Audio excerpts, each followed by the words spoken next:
Baik, bismillahirrahmanirrahim. Assalamualaikum warahmatullahi wabarakatuh. Teman-teman, I'm Course kembali membahas materi ujian KSM. Kali ini tahun 2023 tingkat kabupaten kota untuk jenjang MA. Tentu saja mata pelajarannya fisika. Nomor pertama, salah satu ulama dan penemu terbaik yang diakui dunia adalah Abu Raihan Al-Biruni. Beliau berkontribusi besar dalam dunia sains termasuk fisika dan geografi. Dalam salah satu bukunya yang panjang ini, judulnya, beliau menguraikan dasar-dasar falakiyah yang berkaitan dengan cara menghitung koordinat kota, lintang, dan bujur, dan berbagai metode menghitung arah kiblat.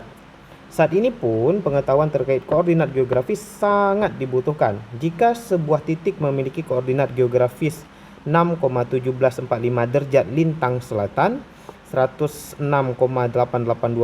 derajat bujur timur, maka dengan asumsi jari-jari bumi 6.400 km, vektor posisi titik A adalah. Nah teman-teman, Mimin nggak ingat ya, di KSM 2023 itu kemarin boleh pakai kalkulator atau enggak ya. Mimin nggak tahu ya. Tapi ini sepertinya memang harus ada kalkulator. Kalau nggak teman-teman akan kesulitan mencari nilai sin atau nilai cos sudut-sudut yang bukan sudut istimewa ya. Nah, kita anggap boleh gunakan kalkulator gitu ya. Maka kalau boleh baru bisa kita cari. Kalau enggak, ini akan sangat sulit ya. Karena nggak boleh pakai kalkulator, artinya kita nggak tahu ini nilai sin dan cosnya berapa gitu ya. Oke, jadi sebelumnya ya, bujur dan lintang teman-teman udah tahu ya. Jadi kalau kita punya bumi ya, kita ada bumi seperti ini. Ya, tentu khatulistiwanya ada di tengah-tengah gitu ya. Utara dan selatannya di atas dan di bawah tentu ya. Nah, garis bujur itu kan dari utara ke selatan ya, ini bujur. Ya, membagi bumi secara vertikal gitu ya. Sementara garis lintang, nah, itu membagi bumi secara horizontal gitu ya. Jadi khatulistiwa itu adalah tengahnya lintang. Ya. Garis lintang ini adalah garis tengah. Baik. Nah, suatu titik, ada titik A, katakanlah di sini ada suatu titik A ya. Nah, kita gambar lain ya. Jadi misalnya di sini ada suatu bumi gitu ya. Kemudian ada titik A. Titik A itu katakanlah di suatu tempat di sini gitu ya. Titik A di sini. Nah, kota di titik A ini memiliki sudut 6 derajat lintang selatan ya, di bawah ya. Jadi dia kira-kira di bawah sini. Ya. 6 derajat lintang selatan ya. Jadi kalau kita buat di sini 6 derajatnya itu lebih kurang di sini ya. Gambarnya gini lah lebih kurang ya. Ini 6 derajat lintang selatan. Nah, kalau kita buat ya, acuannya itu terhadap garis utama di sini theta.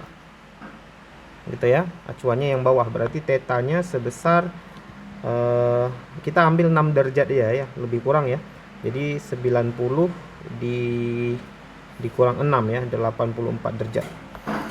Kemudian karena ini mainnya 3 dimensi ya. Jadi kalau kita gambar ini agak sulit sedikit ya gambarnya ya.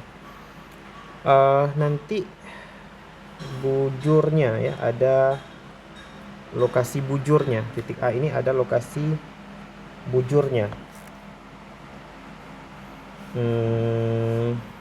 Sebentar, ini sulit sedikit nih gambarnya nih. Oh, kita gambarkan lain ya. Kita gambarkan lain yang konsep dasarnya begini ya. Konsep dasarnya itu begini gampangnya. Kalau di sini ada gambar bumi gitu ya. Kita punya suatu titik misalnya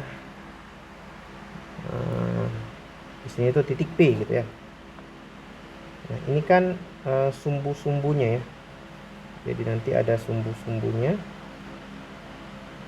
Nah, ini Z gitu ya. Kemudian di sini Y, di sininya X gitu ya.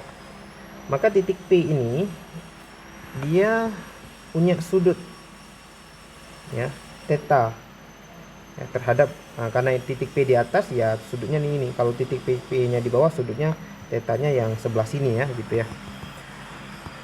theta gitu ya terhadap garis bujur ya, terhadap garis bujur yang atas.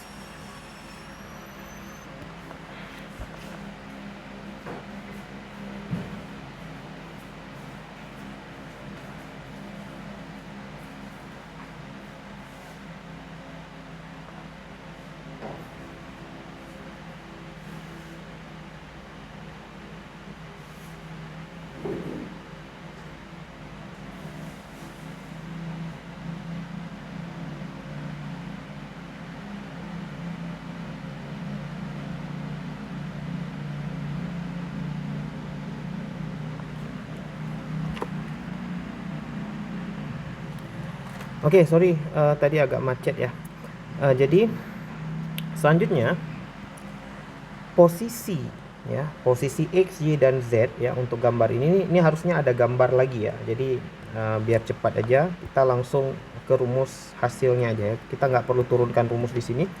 Jadi untuk posisi X, karena yang ditanyakan posisinya adalah jari-jari ya, R ini adalah jari-jari bumi dikaliin sin theta dikaliin cos besi.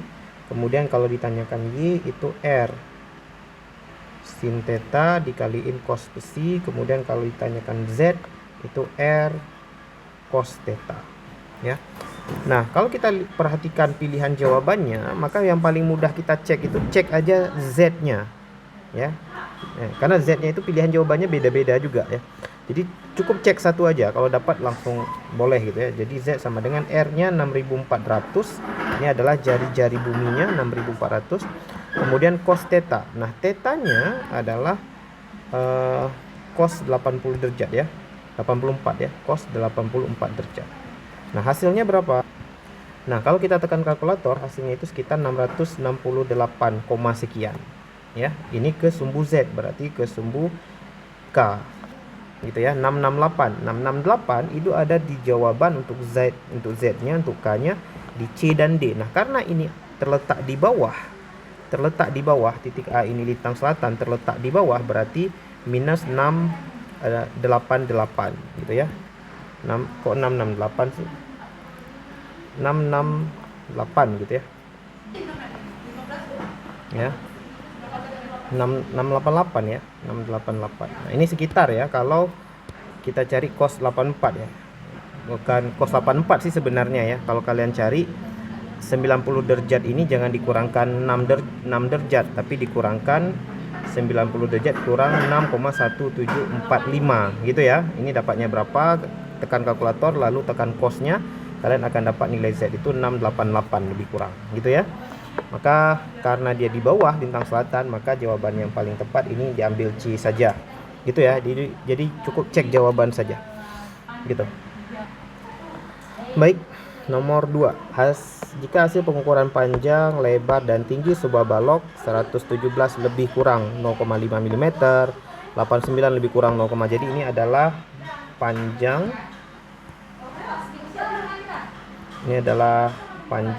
lebar, dan tinggi ya. Maka volume balok beserta ketidakpastian. Nah, volume ini paling mudah ya, tinggal panjang kali lebar kali tinggi ya, tinggal dikali aja itu 117 dikali 89 dikali 12 berapa. Nah, kalau kita perhatikan jawabannya sama semua nih, jadi nggak perlu dicari lagi, udah pasti 12, 4, 9, 5, 6 gitu ya, udah pasti karena jawabannya segini semua. Yang nggak pastinya apa? Ketidakpastian. Jadi ketidakpastian delta V ini yang harus kita cari. Nah, rumusnya gimana? Delta V dibagi V itu nanti delta P dibagi P. Delta P itu yang 0,5 ya, 0,5 gitu. Kemudian ditambahin delta L dibagi L, delta L nya 0,5 ditambahkan delta T per T gitu ya. Jadi teman-teman masukkan saja nih nilainya gitu ya. Delta V yang mau kita cari nanti ujung-ujungnya kan dikalikan V ke sini ya. Ya, jadi dikalikan saja nanti dapat jawabannya itu yang B gitu ya. Jadi kalau kita lihat pun nggak mungkin hasilnya itu cantik seperti ini ya, tapi bisa jadi ya. Cuman ya teman-teman masukkan aja lah angkanya, nanti dapatnya yang B gitu ya. Nomor 3, sebuah partikel bergerak dalam ruang 2 dimensi. Diketahui pada saat T0 komponen kecepatan pada sumbu X adalah 20 meter per second. Dan komponen pada sumbu Y, jadi ada diketahuinya itu ada Vx nya 20 meter per second, ada Vy nya minus 15 meter per second. Jika benda tersebut hanya memiliki percepatan pada sumbu X, jadi ada AX nya 4 meter per second kuadrat. Jadi kecepatan sumbu Y nya tetap GLB, sumbu X nya GLBB ya. Maka besarnya kecepatan benda tersebut saat T 5 second adalah, jadi yang ditanya ini pasti kecepatan total ya, karena ada kecepatan X dan kecepatan Y. Jadi kita cari Vt arah X dulu. Jadi nilainya adalah 20 ditambah A kali T, 4 kali T nya 5 ya, jadi hasilnya 40. Maka V total ya, ini kok mudah ya, kayaknya mudah aja sih ya. V total akar VX kuadrat 40 kuadrat ditambahkan VY kuadrat. Nah VY nya 15 kuadrat ya, minus kuadrat itu nggak ngaruh kan ya, tetap positif kan hasilnya ya. 1600 ditambahin 225 gitu ya, ini masih akar. Nah ini hasilnya akar 1825. Nah ini kita kalau ketekan kalkulator ya, sampai 2 angka di belakang koma, 42,72 gitu ya. Nomor 4 soal bahasa Arab ya, teman-teman artikan sendiri ya. Tapi ini nggak tahu yang ditanyakan apa ya, karena bahasa Arab ya. Tapi kalau diketahui F ya, ini logikanya, ini diartikan dengan ustadz-ustadznya ya. Sin omega T kuadrat ya di sini ya. Ini apa yang ditanya? Misalnya ditanya percepatan ya. F ini kan M kali A gitu ya. F-nya itu M kali A, maka teman-teman bisa M kali A sama dengan, ini masih sama, maka A sama dengan F0 per M gitu ya. Sin kuadrat gitu ya. Omega T gitu ya. Kalau ditanya percepatan seperti ini, nggak ada jawaban seperti ini ya.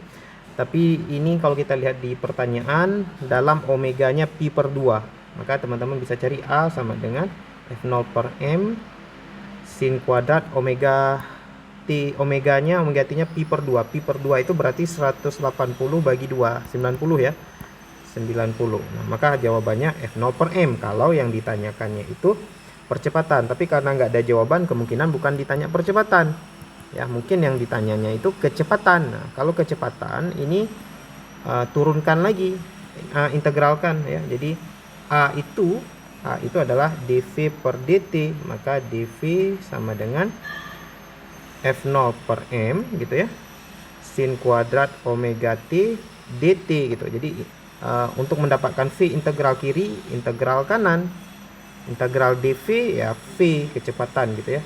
F0 per M nya nggak ngaruh. Nah integral sin kuadrat omega 3, integral sin kuadratnya diintegralkan lagi ya. Hasilnya teman-teman integralkan ya, nanti pasti bisa ya belajar. Kalau nggak bisa sama guru matematika, integral sin kuadrat omega t itu hasilnya adalah setengah kali omega t gitu ya, dikurang setengah kali sin omega t dikali cos omega t. Nah karena omega t nya pada sudut 90 derajat, maka cos 90 kan jadi 0, jadi sebelah sini ini jadi 0 semua. Maka kita hasilnya tinggal V sama dengan F0 per M dikali setengah omega t gitu ya. Nah omega t nya diganti menjadi pi per 2 ya, jadi di sini pi per 2 gitu ya. Maka hasilnya V sama dengan F0 pi per 4M ya, F0 pi per 4M ya.